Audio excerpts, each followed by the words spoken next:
Welcome back to the Whiskey and Wisdom Podcast, everybody. This is your co-host, Tyler Yaw, and today I am with Chris Kellum. And our special guest today is It's George from Surf City Smash. Thank you so much for having us in your restaurant today. We appreciate it. Oh, we appreciate you guys. And so, if you can't tell the sign behind us, Surf City Smash is where we're at today. This is the very first of 3 podcasts that we're doing in Surf City. And special shout out to Brittany Lineberry, who's behind the camera today, to get all of this set up for us. This is starting to become an annual thing, and we hope to continue doing. So I hope you guys enjoy it. And without further ado, what are we sipping on today? So we got the chance to try this awesome Michter's limited release. I've seen them around, never got to try it yet. Have you tried it yet? I've tried it, yeah. I've had every release since 2013. Oh, wow. That's Yeah, awesome. so, yeah, this one was from last year. It's the 2014, 20 year bourbon. Ooh, yeah. Very good. So let's check it out. Cheers. Cheers, fellas.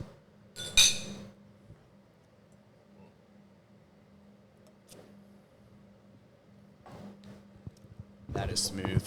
That's very good. So for some, it comes in at 116 proof, which is a little much for some people. I was going to say, yeah, it's definitely Yeah. hot, but it's good. Yeah. Well, so on the Michter side, one thing I do like about them is that they always put stuff in the barrel at a higher entry point as far as their proof is concerned. Lower entry point, I'm sorry. Okay. Where other people water their stuff down at the end, Right. These guys enter their water in the beginning, which makes for a little bit bolder flavor, makes for a little bit richer, but it also costs them a lot more to be able to make their whiskey doing it that way. And I like to equate it to, like, if you make a pot of Sunday sauce and you add some water to those tomatoes in the beginning, it's going to get burned off. But then you could add more at the end, but now you're going to have a watery sauce. Yeah. So that's the way that I look at it, and that's the way people come down. They'll go in at a higher, they can go up to 125 proof as far as an entry point, and then they water it down to bring it down to that point. But these guys, they go in at 103 and build its way back up. So it's a more expensive way, it gets a lower yield, but it has one of my favorite products ever. Yeah, that's awesome. Out of all of the ones that you've tried, what was your favorite release? My favorite all-time from them is, well, the 2013 20 years is just like one of the best bottles ever made. Yeah. But their most recent, well, it wasn't their most recent, their 25-year 2021 is incredible. Wow. Their 2000, I believe it was 14 or 17 25-year rye. Like, they have That's just, right down my alley. yeah, that's like, it's unbelievable. And they're both, and they're 116 proof, which you never see. No. So they could have easily watered them down to 100 and got many more bottles out of Right. it. But it's, what they do over there is pretty wild. And 116, like we just talked about, like that's a pretty hot whiskey, but it was very smooth for being a 116. Yeah, this They did a good job. Annually, it's one of the most anticipated releases. They actually don't release it every year. Back in the day, they had Willie, who was their master distiller. His name was Dr. No, because he wouldn't release a product if it wasn't right. So every year they have, we're going to release our 10-year, but a lot of years, their 10-year was actually 11, 12, 13-year whiskey because it wasn't ready yet, in their opinion. So they'd rather not produce a product than produce a less than stellar product. That's neat. Yeah. So do you take that concept into business too? Well, I do it. I don't know if you noticed, but we cook anywhere from 60 to 120 pounds of onions every morning. That's what you smelled when you walked in. And I take that and I use the same type of mentality where the only thing that's in there is onions, bacon, olive oil. There's no fillers.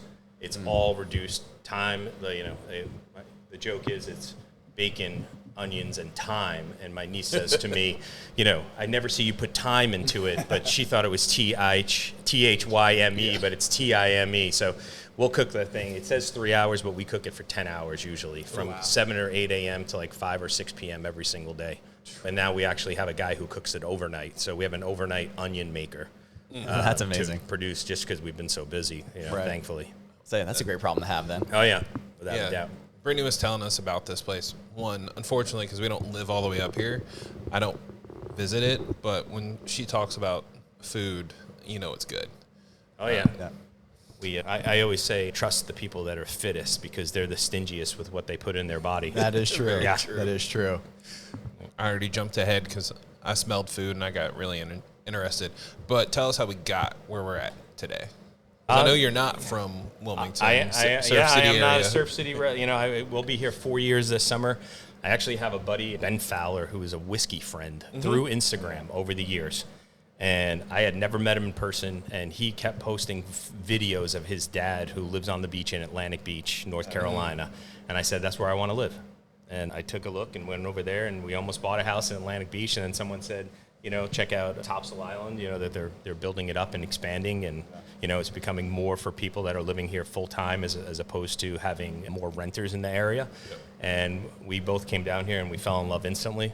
We sold our house before owning a house here, and I lived in Airbnbs all around town trying to find the right house and right area that we wanted to live, and now we're here full time and love it.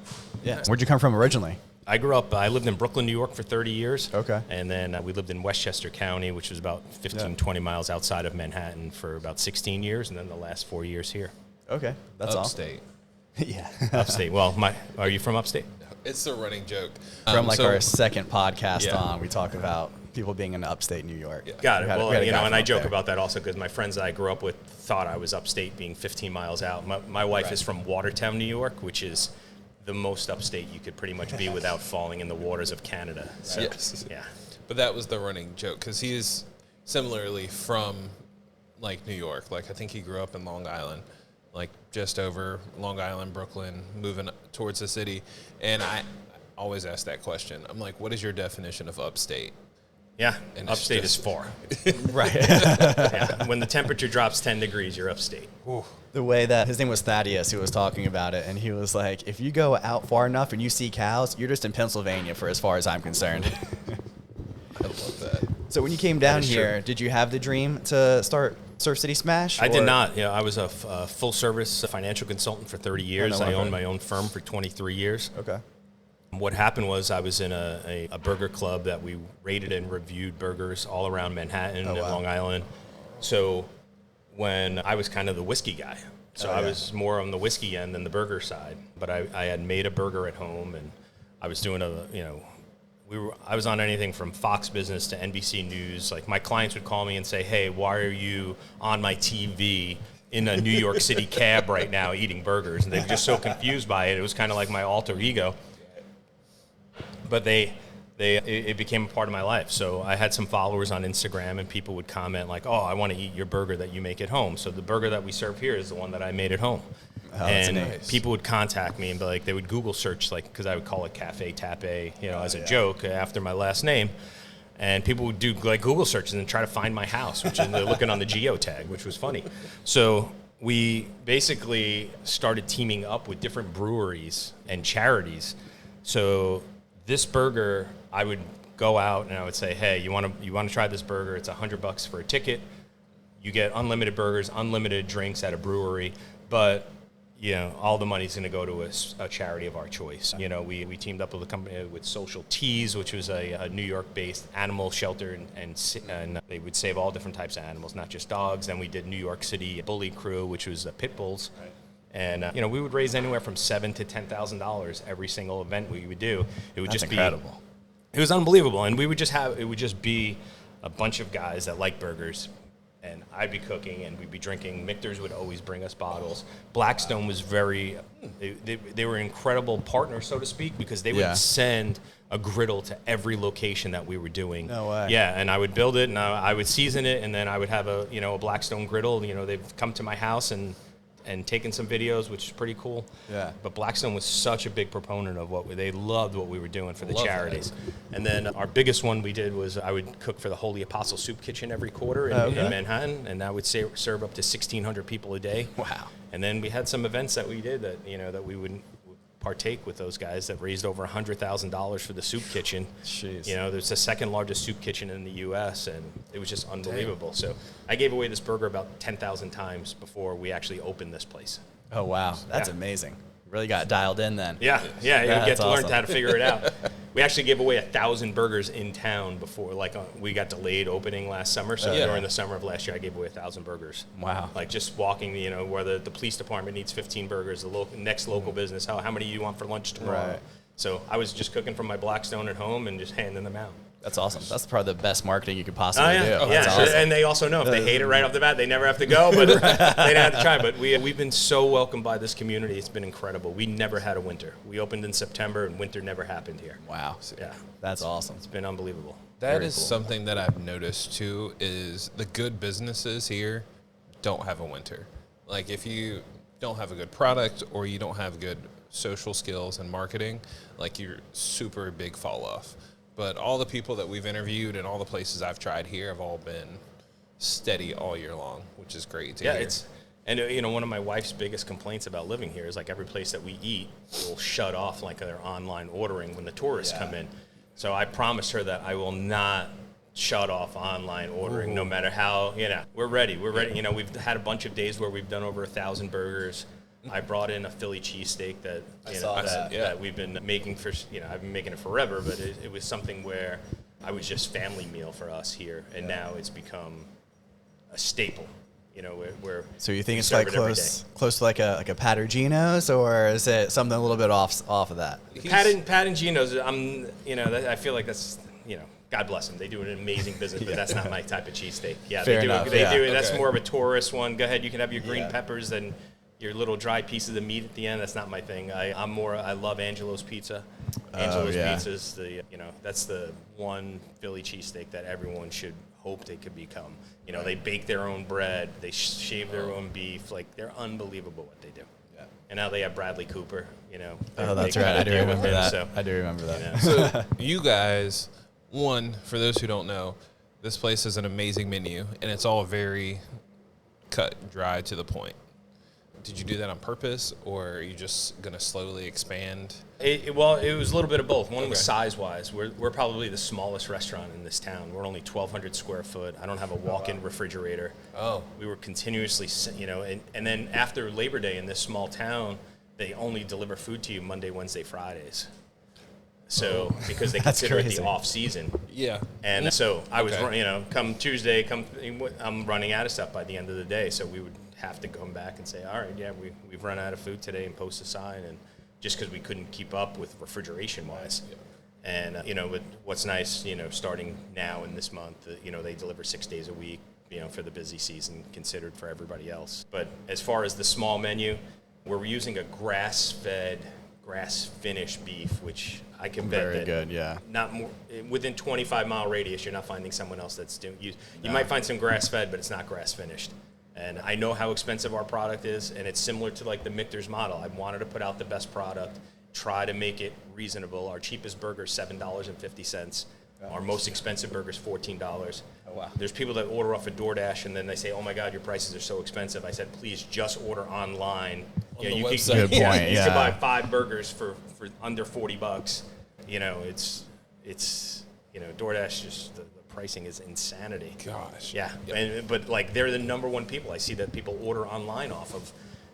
One thing that did surprise me, we're 60% to go here. No way. That's crazy. So that's one thing that caught us off guard when I first saw it. I should have just opened up a window on both sides of the place and a kitchen in the middle. Oh, I forget about that you can go that way too. So the reason why I asked that, because I know prepping was a lot harder because I worked in a kitchen for a little bit, but do people realize that you guys shave the meats for the Phillies or the North Topsails? Yeah, so basically every single day what we do is our meat is never frozen. We handball our meat every single day. We slice our own cheeses. We slice our pickles.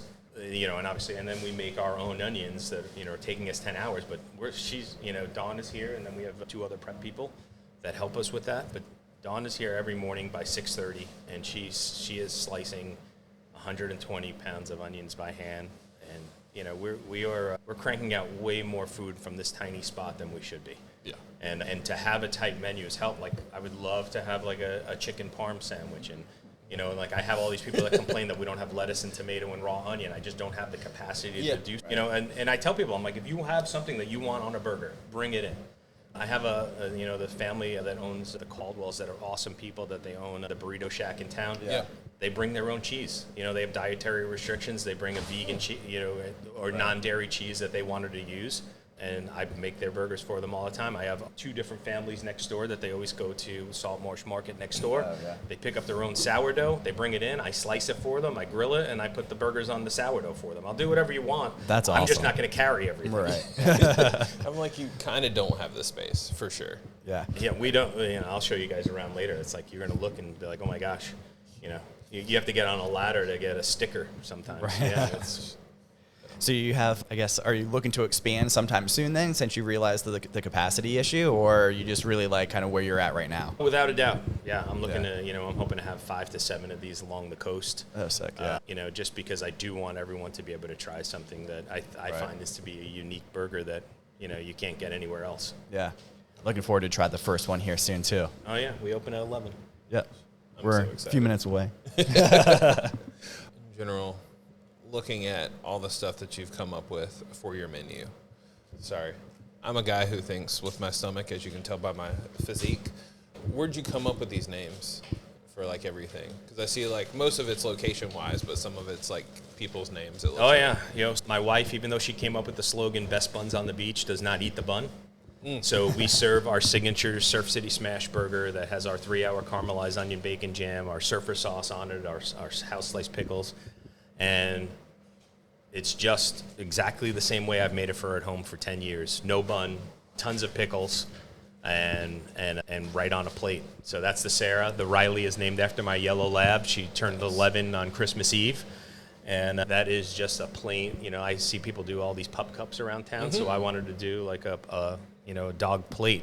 So every dog comes in, they get a grass-fed patty for $3, no salt, no cheese on it, and they're getting probably the best meat they could find. I was going to say, that's incredible. Yeah, it's incredible That's for good $3. eating. They can't make it themselves for that cheap. No. So it's just something that we love dogs, maybe a little bit more than we love humans.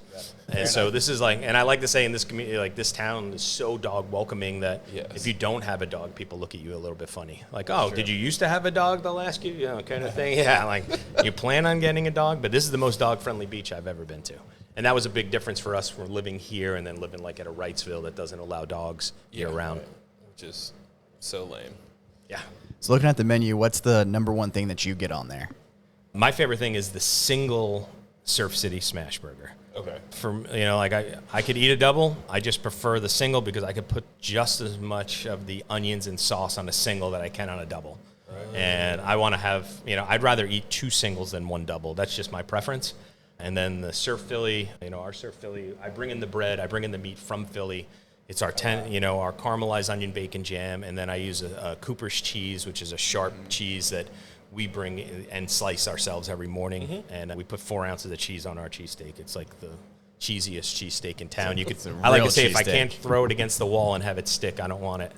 But I can't eat the whole thing, but without taking a nap afterwards. So I'd rather, if I could eat anything every day, it would be a single Surf City Smashburger and half of a Philly. It's a good combo there. I know what I'm asking for. Right. Which one are you going for? Oh, I'm definitely going to Philly. All right, there we go. Yeah, and then we also have, there's a guy, Bill, that works here. He helps me run this store.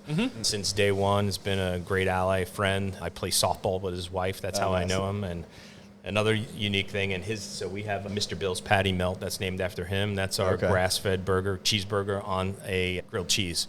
And we use Martin's potato buns for and we lost Chris on on his last gulp right there. I like that, taking him out. But we use our Martin's potato buns for our burgers. Good. And then I like to put my signature move where we toast the top of the buns as opposed to the inside of the buns, and then we salt them and we finish them with a little bit of salt. Oh. And then on the Mr. Bill's Patty Melt and grilled cheese size, we use Martin's butter bread. Okay. And that's kind of been my go-to for as far as a grilled cheese has been concerned. Nice. Why toasting the top of it then? For someone that rated and reviewed burgers for so long, I kind of became the guy that would say, oh, this is a great patty, but you need to change the bun. I've actually had major chains change the bun that they were using based on a review that I love, which was awesome. Incredible to me. A little guy I'm just like an Instagrammer back in the day. Like there was no influencers back in the day when we were doing that, but we influenced bun. Like it was great. We have a buddy, he named himself Johnny Buns, but he doesn't know anything. He just has good hair. Right. Yeah, he doesn't know anything about the buns. But I was such a bun snob that it became like a thing. Like I'm like, hey, this burger's great, but you should maybe want to tweak. You know, people do those big brioche buns and they get all excited about it. Yeah. And it just takes over. You know, it overwhelms what the burger should be all about.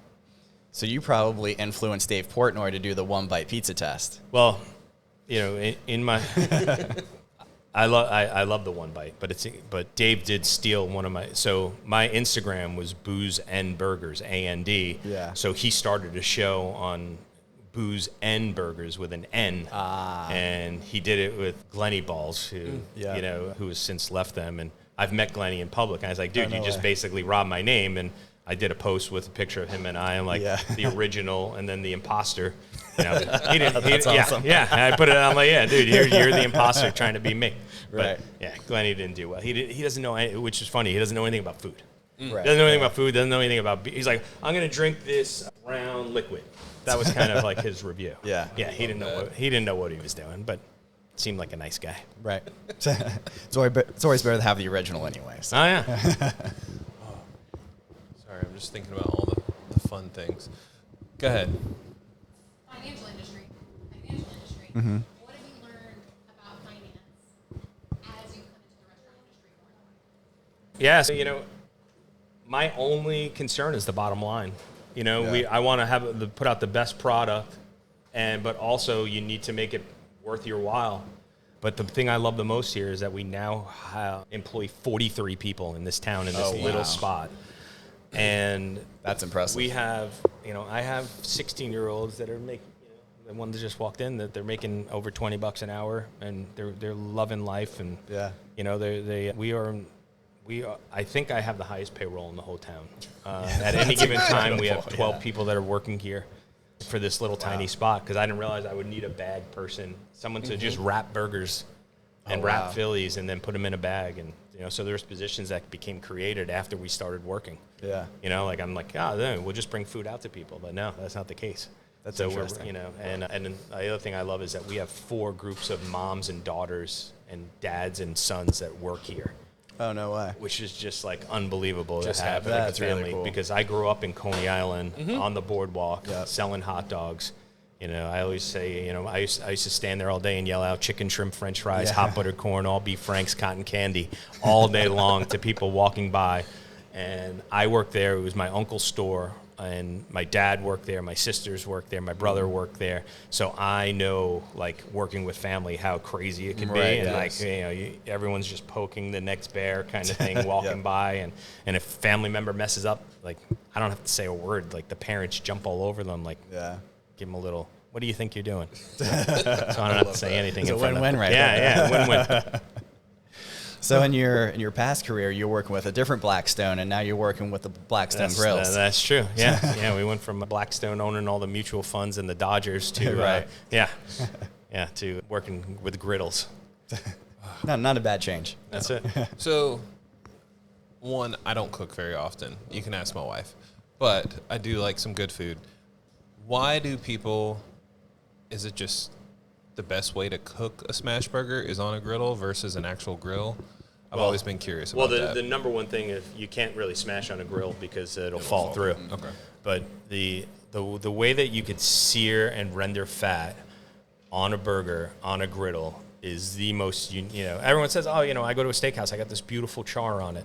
Well, you got the char because of the heat, the indirect heat that's being placed on it, and then the way that it's being seared, you know, seals in all the moisture, brings out the fat content, and it's able to render down. And then the easiest way to explain it is if you take butter and you leave it in a pan and you keep cooking it, it has those brown edges around it just from a piece of butter. And that's exactly what you're getting from the fat rendering down that in the meat that's creating it. And it's basically, I like to say it seals in the juices. Some people don't, but that's the way I like to think of it. I like it. Yeah. Why have all the goodness fall through to the griddle? And understandable. Yeah. That's why I have to ask the silly questions.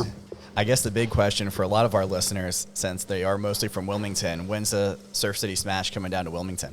It may not be well, but you know, I've looked in Porter's Neck, I've looked in Hampstead. You know, ideally, because I live in North Topsail, I'd love to have one on the island first. Yep. that one wouldn't be a year-round one because I don't know if I told you, but we've worked here 7 days a week since September when we opened, and I've missed 3 days so far. Yeah, so dedication. Yeah, my knees hurt. I just bought another pair of new shoes, trying them out. See, I'm 50 years old doing this, so it's man, I don't know how much long of a run I have working 360 days a year, but I do want to get closer to our base that comes here because I don't get any business from the island being so close to it, which is so strange, and living there. Like, we have on Facebook, we have almost 10,000 likes and follows, and I saw the other day 79 of them live in North Topsail, where I live. 79, like everyone is from Sneads Ferry and Hampstead and Holly Ridge, and then we do have the girl Lauren Suitcase has been super kind to us, so she has brought in. She likes our cheesesteak, likes our burgers. Her husband, the first time he came here, ate 5 burgers. And they have brought in so many people, and we're so thankful for them giving us shout-outs and continuously. And it's been unbelievable for, the Wilmington crowd that comes here on like, hey, you're our Sunday drive. We wanted to try it out, which is amazing. That's awesome. You got a good burger when you have people coming 30, 35 minutes. I know, we have so many people from Jacksonville. We have this guy, Joel, that comes from New Bern with his wife. It's unbelievable. Yeah, and he's hoping for a New Bern restaurant. That's why he keeps coming in here, piece by piece. Yeah. So why would we put one in New Bern if we already have you coming down here? That's it. Because my brain has already jumped. I looked at the menu walking in, and I see that you have desserts, and it says ask about your daily ice cream. Correct. So Chris would notice the desserts right away. Of course, I noticed that. Yeah. So my favorite ice cream sandwiches are a company called Nightingale. Okay. It's a husband and wife team out of Richmond, Virginia, and I had a ton of them, and I love them all, from their banana pudding one to their cookie monster. They're all incredible. Their key lime pie one is great. However, since I introduced the Philly cheesesteak, I had to get rid of them. Like, people say to me, like, because it takes up all of my freezer, all of my, I just don't have enough refrigeration. And then people say to me, same thing, like with the lettuce and tomato and the onions, oh, you could just easily do it. Well, I wouldn't get rid of my ice cream sandwiches if I could easily do it, because they're incredible. Yeah. One thing that is good, that Salt Marsh Market next door, and also with Salty Turtle next door, they all now carry that ice cream sandwich from Nightingale, and it's the best ice cream sandwich you'll ever have. I would take it home and I would cut it in 6 and say, and I would eat all 6 slices. So I was like, I thought I was going to ration it out, but it's the best. Never rations. Nah. We're going to have to go and try those out now. Yeah, they're great. I mean, based on all the drinking we do during the episode days, we'll need something to kind of cut that. Yeah. Need some stuff to lessen the load. A little bourbon, little Philly cheesesteak, little burger, and a little ice cream. Never hurt anybody. Nah, not at all. I do have someone that makes us our little logo cookies. Those are one of our desserts that we have. It's this guy Ricky that works here, a buddy of mine. His wife Kim Shook. She makes all of our sugar cookies. They're pretty cool. And then I have a local baker that I bring in our donuts every single morning, and we pretty much sell out of donuts every single day. Yeah, or That's I incredible. give away. I love giving them away too. We have Brittany in the background going, they're so good. They're so good. Yeah, it'll make you feel good. Yeah, they're good stuff. But I would love to have more desserts. Scoops Ice Cream, I'm a huge fan of them. They're local to here. And I would love at some point, similar to the way that I make my burger buns, I've tested and made my own ice cream sandwiches using their ice cream. And it would basically be, it's on a sweet roll, like either a Hawaiian sweet roll or on the Martin sweet roll. And I butter and sugar the top instead of salting it. And a scoop of their ice cream in it on a warm bun. It's incredible. But again, really I don't have the room right now to do that. It's always good to have the problem, too many ideas and not enough space, and just grow right on into it. Yeah, like my chicken parm is pretty good. I make a great like filet mignon with the onions with fresh mousse sandwich that I can taste it right now. And you said a little, I'm like, it's incredible, but I just don't have the capacity to do it. Have you always loved cooking? Has that been like a passion of yours since the get-go, or is that something you grew into? Yeah, so my dad is off the boat from Greece, and my mom is from Italy.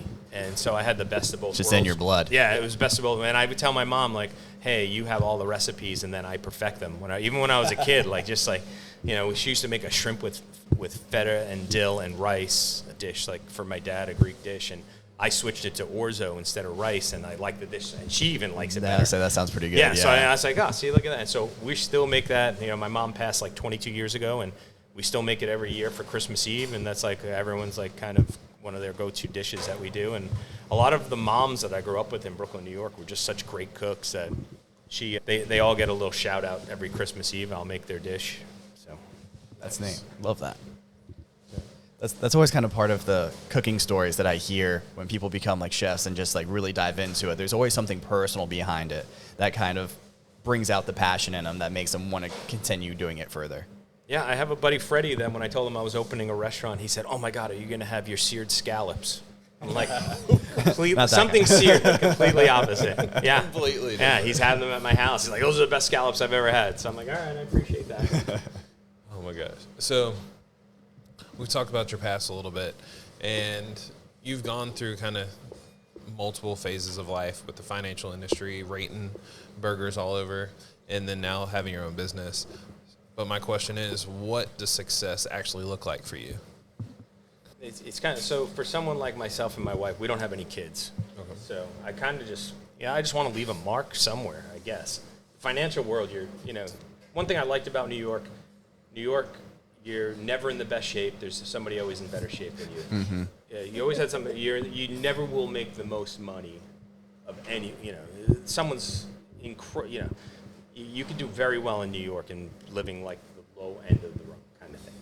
Yep. And so you're not going to stand out in any capacity or leave a legacy in any capacity. I did start a pizza and burger spot in 2015. Mm-hmm. I'm no longer involved.